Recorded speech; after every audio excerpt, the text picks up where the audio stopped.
Hello everyone, welcome to channel Mamta study Mandir. मेरा नाम है ममता। आज हम इस वीडियो में क्लास 9 के कोर्स स्ट्रक्चर के बारे में पढ़ेंगे मैथ्स का, जो कि 2025 और 26 का रहने वाला है। मतलब मैथ्स के सब्जेक्ट में 2025 और 26 का जो सेशन रहेगा 9th का, कौन कौन से चैप्टर कितने कितने मार्क्स के रहेंगे उसके बारे में हम पढ़ेंगे। तो टोटल 6 यूनिट्स रहने वाली है। फर्स्ट यूनिट है हमारी नंबर सिस्टम की, जो कि 10 मार्क्स की रहेंगी। सेकंड अलजेब्रा 20 मार्क्स का रहेगा। थर्ड कोऑर्डिनेट ज्योमेट्री 4 मार्क्स की रहेगी। फोर्थ ज्योमेट्री हमारी 27 मार्क्स की रहेगी। मेंजुरेशन हमारी 13 मार्क्स का रहेगा। स्टैटिस्टिक्स हमारी 6 मार्क्स रहेगी। तो मतलब टोटल हमारा 80 मार्क्स का पेपर रहने वाला है, प्लस 20 मार्क्स आपका जो इंटरनल असेसमेंट रहेगा, तो टोटल 100 का हो गया। तो ये सारे चैप्टर्स आपके 2025 और 26 के सेशन में आने वाले हैं। तो इसकी कौन डिटेल्ड वीडियो, मतलब कौन कौन सी यूनिट में कौन कौन से चैप्टर रहेंगे उसके बारे में हम आगे पढ़ते हैं। तो हम अपनी वीडियो में आगे बढ़ते हैं। तो फर्स्ट यूनिट थी हमारी नंबर सिस्टम की, जो कि रियल नंबर्स का चैप्टर रहने वाला है, जिसमें हमारे representation of natural number, integers, rational numbers, ये सारी चीज़ें आने वाली है।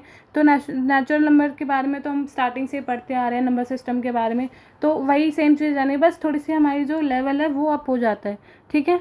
सेकंड यूनिट हमारी अलजेब्रा की रहने वाली, जिसमें फर्स्ट चैप्टर हमारा पॉलिनोमियल का आएगा, जिसमें हम definition of polynomial in one variable with example, ठीक है, coefficient polynomial, terms, zero polynomial, degree of polynomial, constant linear quadratic, ये सारी चीज़ें हम इस चैप्टर में देखने वाले हैं। फैक्टर, मल्टीपल, जीरोज़, ये सारी चीज़ें हमारी इस वीडियो में रहने वाली है। कुछ फॉर्मूलाज भी हैं, ये फॉर्मूले हैं, ये सारे फॉर्मूले आपके इस चैप्टर में आने वाले हैं। ठीक है। इससे रिलेटेड आपको फैक्टराइजेशन करनी पड़ेगी, इसके सॉल्व करने पड़ेंगे। सारे फॉर्मूला बहुत ईजी है। ठीक है, आप याद करेंगे, इजीली याद हो जाएगा आपको।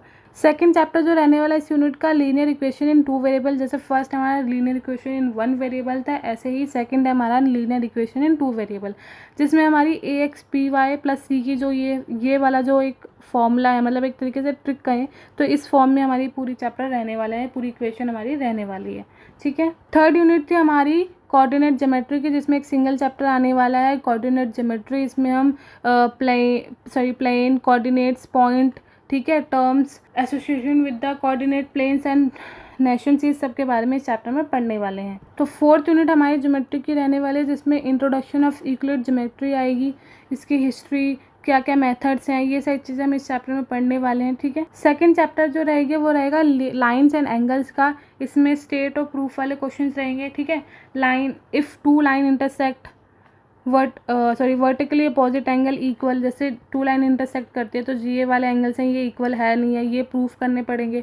ठीक है। Line which are parallel to the given lines are parallel, मतलब ये जो 2 लाइन है और ये एक लाइन जा रही है, मतलब ये लाइन पैरेलल्स है या नहीं है, ये सारी चीज़ें मतलब प्रूफ करनी पड़ेंगे हमें ट्रिक्स और मेथड्स के थ्रू। ठीक है।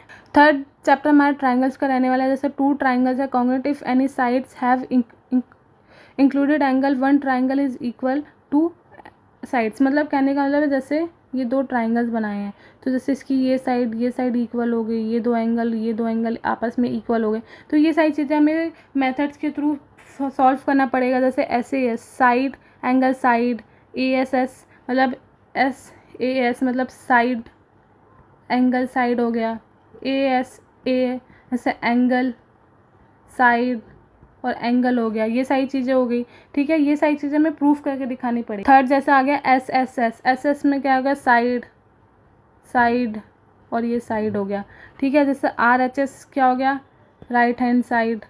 ये सारी चीज़ें मतलब ये फॉर्म वो है हमारे, एक तरीके से बोलते हैं ना कि तरीके हैं। अब जैसे ये 2 ट्राइंगल है, इन 2 ट्राइंगल को हमें प्रूफ करना है कि दोनों इक्वल है, चाहे वो हम SAS के थ्रू करें, ASA से करें, SSS से करें या RHS से करें। ठीक है। ये प्रूफ करने हैं, आप इनमें से हम कुछ भी यूज़ कर सकते हैं। जैसे अगर उनकी 2 साइड इक्वल आ रही है, जैसे ये वाली साइड और ये वाली साइड इक्वल, जैसे ये इसके इक्वल आ रही है, ये इसके इक्वल आ रही है, ये एंगल और ये एंगल आपस में, तो हम इससे कर देंगे। अगर वही ट्राइंगल हमारी, ये एंगल इसके इक्वल आ रहा है, ये एंगल इसके इक्वल आ रहा है और बीच में क्या साइड, तो ये साइड और ये साइड आपस में, तो मतलब देखने करने का तरीका है कि हमें ये सारे तरीके यूज़ करके प्रूफ करना है कि ये 2 ट्राइंगल आपस में कॉन्ग्रुएंट है। फोर्थ यूनिट हमारी रहने वाली है क्वाड्रिलेटरल की। जैसे the diagonal divided a parallelogram into 2 congruent triangle, मतलब जैसे ये एक मैंने क्वाड्रिलेटरल जैसे हमारे इस टाइप का और मैंने इसको एक बीच में एक डायगोनल बना दिया, तो कहने का मतलब है कि जो डायगोनल है, डायगोनल करने के बाद ये 2 ट्राइंगल बन गए, तो तो ये दोनों ट्राइंगल आपस में कॉन्ग्रुएंट है या नहीं, तो वो हमें प्रूफ करना है। ये सारे तरीके हैं और ट्राइंगल्स हैं, मतलब बहुत ही स्टेट और प्रूफ के क्वेश्चंस हैं। मतलब ये कहने का मतलब है कि आप इनको अच्छे से करेंगे तो क्वेश्चन सेम ही आते हैं और मेथड्स ही सेम रहते हैं, कोई मेथड्स अलग होते नहीं है। तो हम एक बार करेंगे और उसकी प्रैक्टिस करते रहेंगे तो हमें ईजिली अच्छे से आ जाएंगे। फिफ्थ हमारा सर्कल चैप्टर रहने वाला है, सेम वही, इसमें हमें प्रूफ और स्टेट वाले क्वेश्चंस रहेंगे, कुछ नया नहीं रहने वाला है। मेंसुरेशन चैप्टर है तो सबको ही पता है, इसमें हम क्या निकालते हैं, एरिया निकालते हैं, ट्राइंगल हीरोन्स फॉर्मूला पढ़ेंगे, सरफेस एरिया एंड वॉल्यूम्स पढ़ेंगे कि किसी शेप्स की क्या वॉल्यूम निकलेगी, क्या सरफेस निकलेगा, उसकी क्या कैपेसिटी रहेगी, इन सब के बारे में हम इसमें पढ़ेंगे, उनको सॉल्व करेंगे। सबसे लास्ट जो हमारा रहने वाला है वो रहने वाला है स्टैटिस्टिक्स, जो कि हम क्लास 6 तक पढ़ते हुए आ रहे हैं। Data handling, statistics, bar graph, histogram, frequency, मतलब बस हमारे लेवल अप होते हैं, बाकी वही रहता है जो हम स्टार्टिंग से पढ़ते हुए आ रहे हैं। ठीक है, तो ये स्टैटिस्टिक्स तक हमारा लास्ट रहने वाला है। ठीक है, अगर आपको इस वीडियो में कोई भी क्वेरी हो या कोई भी ऐसा चैप्टर हो जो आपको समझ नहीं आया हो या कोई भी पॉइंट ऐसे जो समझ नहीं हो, आप मुझे कमेंट कीजिए, मैं आपको बताऊं। तो अगर आपको वीडियो अच्छी लगी तो लाइक शेयर सब्सक्राइब ज़रूर कीजिएगा। अगर आपको इस वीडियो से रिलेटेड कोई भी क्वेरी हो तो आप मुझे ज़रूर कमेंट कीजिए। प्लस अगर आपको इस सिलेबस की सॉफ्ट कॉपी चाहिए तो आप मुझे कमेंट कीजिए, मैं आपको शेयर करूँगी। मिलते हैं नेक्स्ट वीडियो में। Thank you so much, bye.